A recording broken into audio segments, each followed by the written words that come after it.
Have you ever thought about how an egg hatches? That little life inside.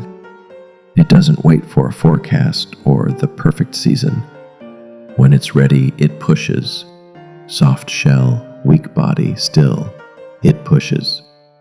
No noise, no permission, just instinct. And birds? The moment they have wings strong enough, they leave the nest.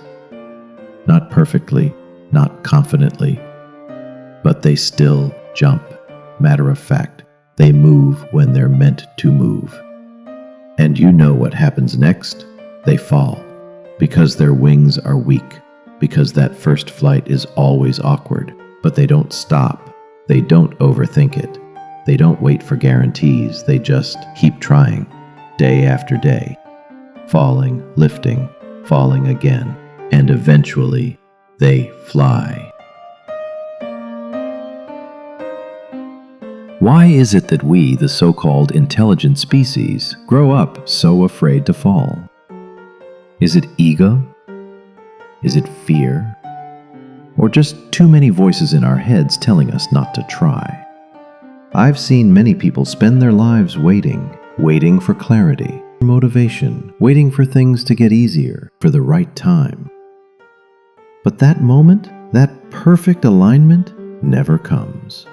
A lot of us are sitting on ideas, sitting on stories, projects, dreams, not because they're not good, but because we're scared we won't be good enough.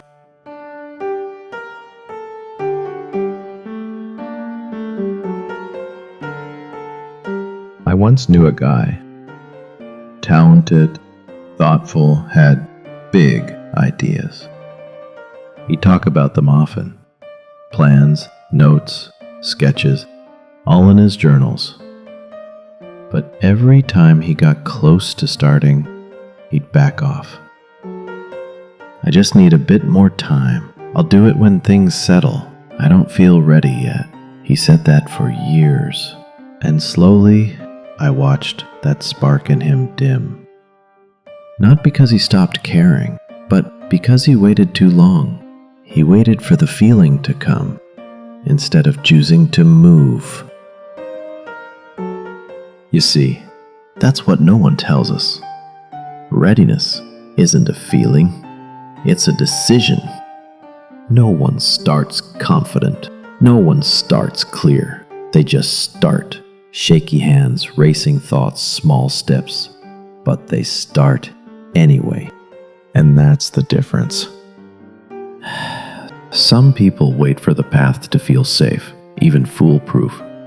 Others accept that it may never feel that way and still begin. You don't need a loud start. You don't need a polished version of yourself. You need 1 second of courage. Just one. To show up messy, to begin where you are, because movement creates clarity, not the other way around. Confidence doesn't appear before action. It grows along with it. So if you've been waiting for a better mood, better energy, better timing, let me ask you something. How long would you keep putting your life on hold for a feeling that may never come? What if you didn't wait to feel brave and just moved anyway? What if you started anyway? You don't need a perfect plan. You don't need a perfect path. You need presence. You need honesty. Even if you begin small, even if no one notices, even if you feel alone, start anyway. For yourself, for the version of you that's tired of being stuck, for the story you haven't lived yet. Because the ones who change their lives aren't the ones who knew exactly how. They're the ones who took the first step anyway. They jumped, they fell, they got back up, they adjusted their wings, and one day they flew. So no matter where you are right now, no matter how uncertain it feels, this is your sign not to be fearless, but to begin. Start anyway.